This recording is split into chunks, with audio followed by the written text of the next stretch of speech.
Welcome to Talk to Brazil with Tom Rioch, the business connector to business in Brazil. Welcome to Talk to Brazil, the Business Connection, the world's first English language internet radio program about business in Brazil and now in podcast format. I'm Tom Rioch, an American in Brazil. I'm talking from the city of Campinas, the state of São Paulo, Brazil. So when you talk to Tom, you talk to Brazil and the world. Today's guest, again, is Stuart Morgan, and he's talking with us from Swansea in the United Kingdom. Stuart Morgan is the managing partner of PDC, which is Practice Development Consultants, located in the UK. So with that, Stuart, I want to say hello and welcome back to Talk to Brazil.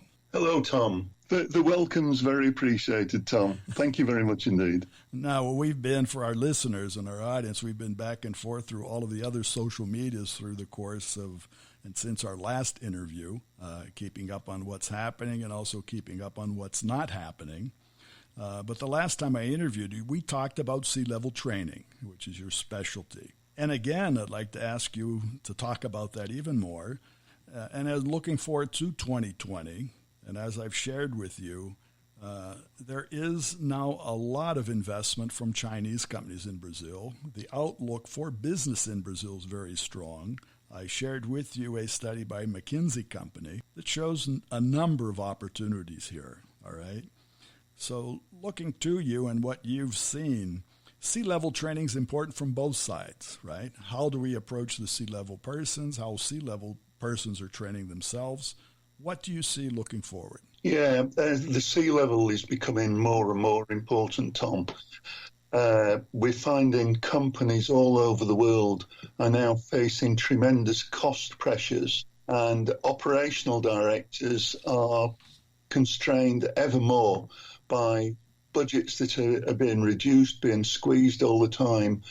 And the strategic level C-level directors, like the chief financial officer, are becoming more and more strategic, more and more important in terms of setting the future goal.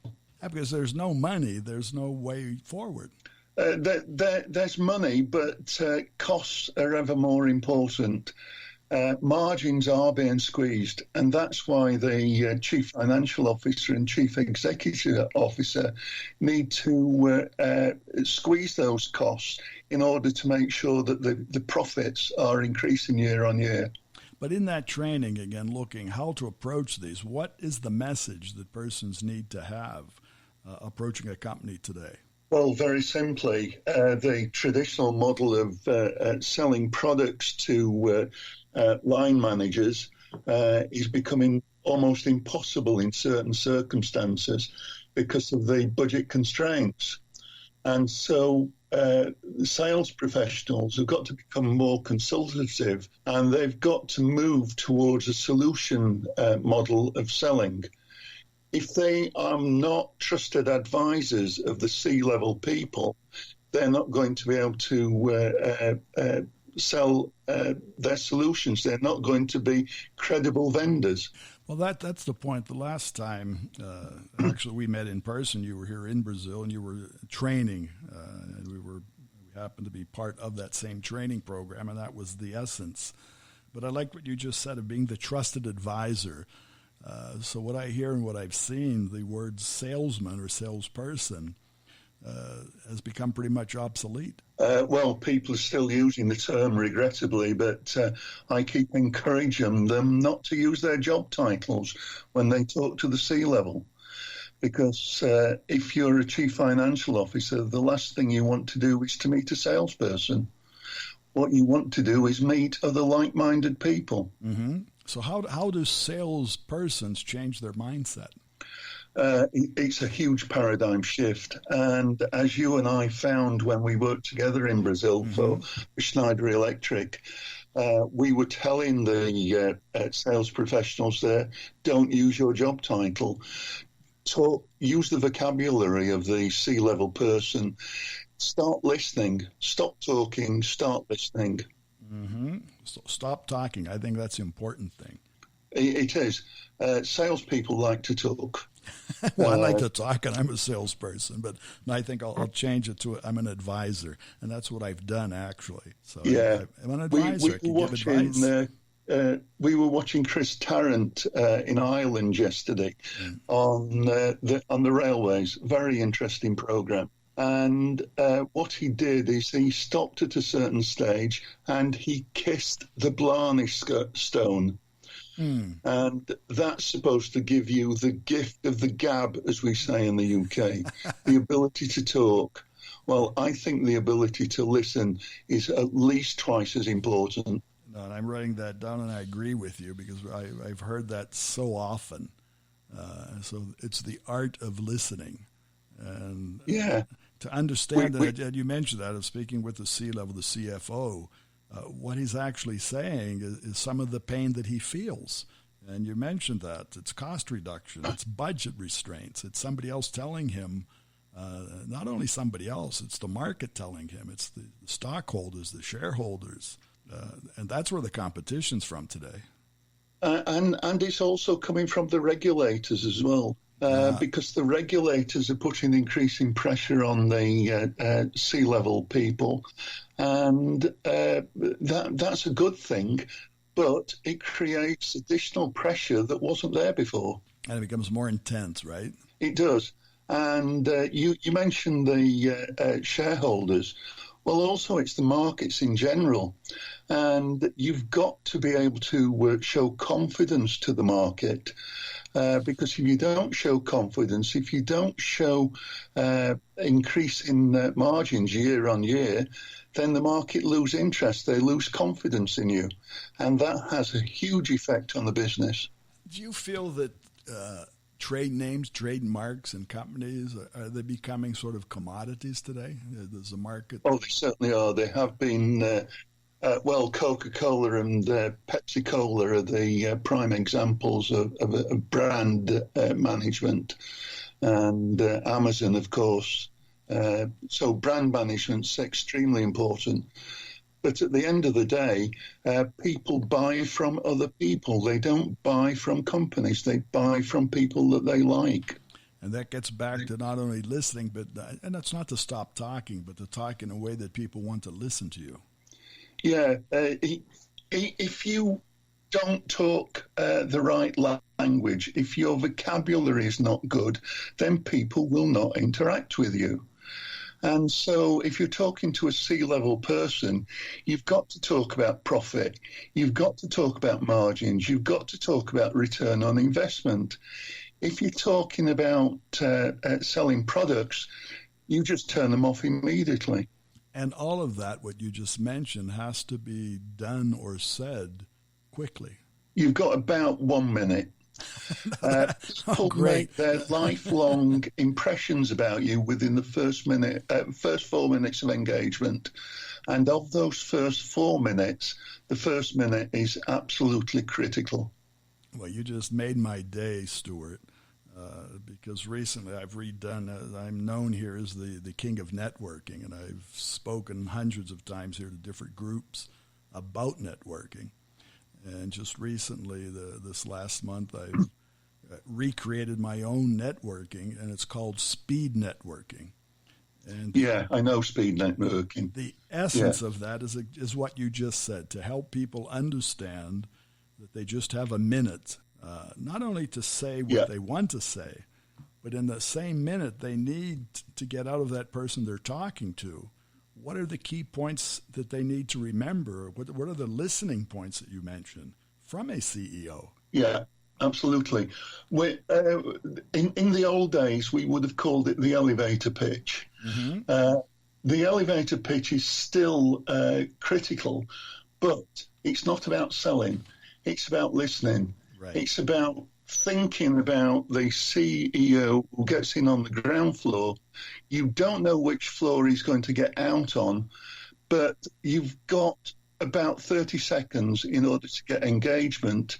And one of the things that you want to do is for him to say, "Can we meet again?" Right. Or step out of the elevator with me. Yeah, absolutely. So it's 30 seconds to really get across, and then another 30 seconds to deliver something that he can take away. That's exactly it. That is correct. And that's where your speed networking comes in. And what do you feel about that? How do you feel about it? Do you see that happening, that or is it something that people are just talking about? Do you actually see that happening? Well, the people that you and I train, it happens. But I see a lot of trainers still doing the traditional selling programs, and they're just wasting the money of their client because they're not adding value to that client. But I part of my challenge here in Brazil is the same thing. I already mentioned culture. And the Brazilian culture is a culture where they like to develop a relationship. They like to sit down. They like to chat. They like to talk. I'm not saying that's bad, all right? But that's the way it is. When you're in a situation, and many times I mentioned that, you saw that when you came. So if a foreigner comes, he has a schedule to be maintained. And in your case, you were offering training program. A training program does need to start at a certain hour, end at a certain hour, has a schedule. Because the persons that hired you imagined and thought you're going to deliver what you said you're going to deliver within that time frame. So that has to be adapted to the cultures. How do you find that happening in what you do? You're a master of that. I saw you do it. Thank you very much. Thank you for the compliment. Remind me to compliment you on something in the next few minutes. What you've got to do is, as you say, you've got to understand the culture. We were talking just before we started this podcast about different cultures. In January, I'm going to be training some Mongolian business leaders here in Swansea. And one of the things that I know is that their English is not very good. Right. So what I've got to do is actually relate to them. Fortunately, I have a limited knowledge of the Russian language, and I know that the Mongolians who are coming here speak Russian as a second language. Now, not only are they enveloped and engaged in the Mongolian culture, but because of that Russian influence over a 70-year period, that also affects their thinking, affects their culture. Right. You've got to understand people. You've got to understand where they're coming from. You've got to stand in their shoes. Do you remember how many countries you visited? 88 so far. And in the next year, I'm hoping to work in Mauritius, where I've never worked before. I'm hoping to work in Norway. I'm hoping to work in Belarus, where I've not worked before. So that will make it 91. But in that, that's exactly, I think, the point to be made. Each culture is unique to itself. And you found, because you've trained yourself to that, of melting them together and having a better understanding and see where some of them may overlap and to address the differences. Yeah, one of the things I like about the work that I do is that I have long residential periods in countries. And I usually try to take an apartment in these countries rather than living in a hotel. Right. Because that way you've got to negotiate the tenancy agreement. You've got to use local transport to get to and from the apartment and into work. And you've got to go to local restaurants and local shops. You've got to meet local people. Right. So you immerse yourself in the culture.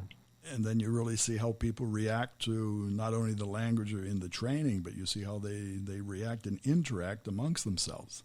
And you observe very often, because you're an ethnic minority, you understand how they relate to ethnic minorities. And that's very telling. Now, that's a crucial moment in the world today. Absolutely crucial. I like culture. As you know, my own wife is Russian. Right.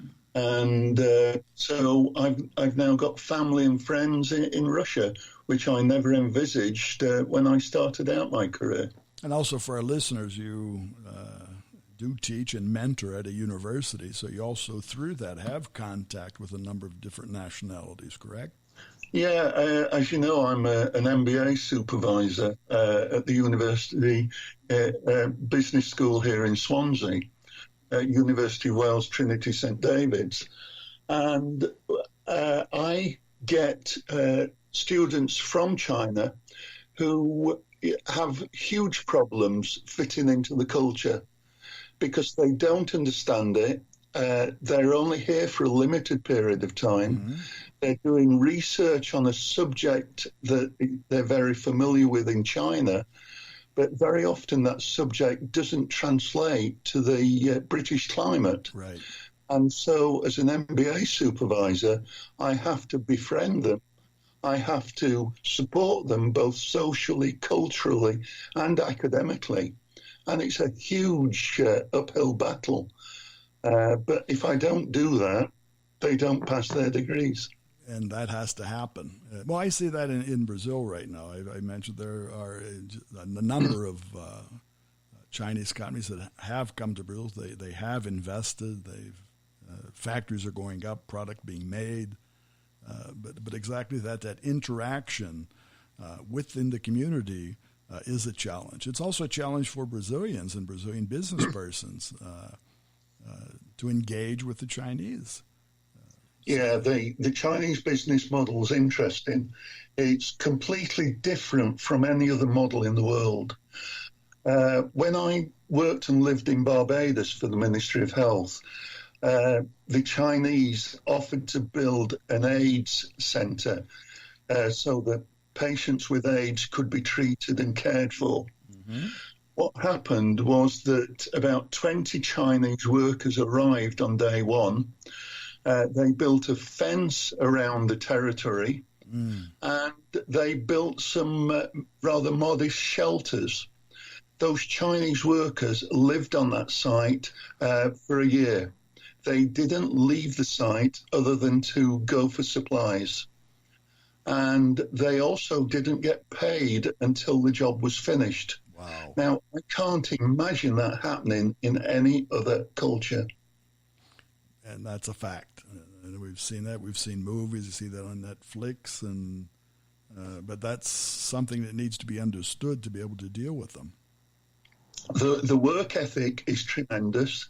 Mm-hmm. The model of remuneration is quite unique. The management style is quite unknown in the developed world. And also the Chinese government are investing millions and millions in developing economies because they want a long-term business and a long-term political relationship with the emerging countries. Now, I think the developed world have been very slow to understand that, and they've also been slow to invest in developing countries to the extent that the Chinese government and Chinese companies are doing. Well, I think that's a good point for us to talk about in the future and see how we can adapt what you've just said here to Brazil. Yeah, I love Brazil. As you know, when we ran that first training course, I took hundreds of photographs. I still have them. In the markets. I still have them. And I tried in 24 hours to get to know the culture as quickly as possible, because the following day I was going to be on my feet talking to Brazilian sales professionals, and I had to have credibility. Well, you did. I can say you did, and still have. Thank you very much. No, but that's true. And what amazed me about knowing you and seeing that was your ability as a photographer. And I said that to you once I saw your photographs, that places that I had seen and walked by and been to never really stood out the way you showed them. And so that's a very keen eye, and that's really for someone who's been around the block 88 times in different countries. No, seriously. I think it's a critical You know what to look for. Yeah. And many times we're in an environment we don't even know what we're looking at. That's right. I was looking for shapes. I was looking for colors. I was looking for unusual features. I was trying to work out why certain architecture was like it was. Was it Portuguese? Was it Brazilian? Was it from the indigenous peoples? Right. I was trying to engage. And you really did that quickly, and I could see how that modeled what we mentioned before of being a trusted advisor to C-level people. You translated all of that very quickly and used that in the training program that you made here. So that was amazing. So I think that's part of the learning, is to really see and follow a model like yourself of how does somebody look, how does somebody listen, how does somebody see, and how does somebody adjust communication in a very short period of time to success. Yeah. You mentioned a few minutes ago where the client wants you to come in, start at 8 o'clock in the morning, finish at 6 o'clock at night, deliver your training and leave. Now, unless you're willing to tailor that training to the particular situation, to the particular culture, you're not going to succeed in the aim, which is actually to change people's paradigm, right, change people's thoughts. Right. And one of the ways that you do that is by engaging with each individual in the room and trying to have immersed yourself as quickly as possible in perhaps a few short hours into that culture, so that you can talk on a one-on-one, you can talk about individual situations, and rather than training 8 or 10 people in the room, you're coaching each individual. And that's what you need to do as a trainer. And that's what you did. And that's what you do. And I love it. I've know been you doing do. it for a few years now, and I love it. The best thing about it, Tom, is that I learn. We all do. Like I say every day, and everybody we're with, and every time I talk to anybody, and even more when I talk to you, I learn.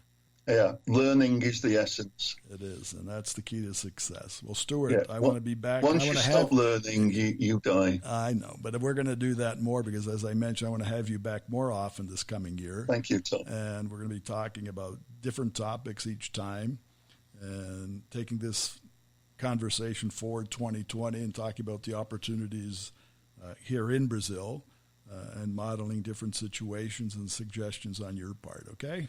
Thank you, Tom. Thank you very much indeed. Well, thank you, and thank you for more of your travels now that you're going to be meeting and seeing new people in different countries. So, success.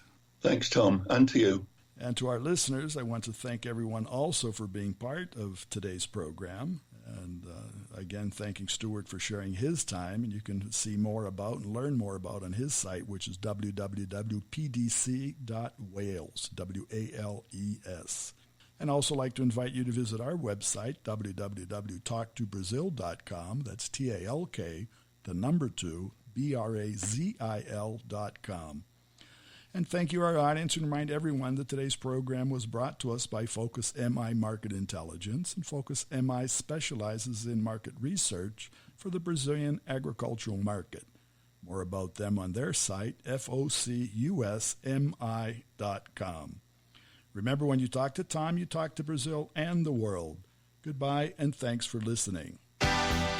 Thanks for listening to Tom Rioch on Talk to Brazil, the business connector to Brazil.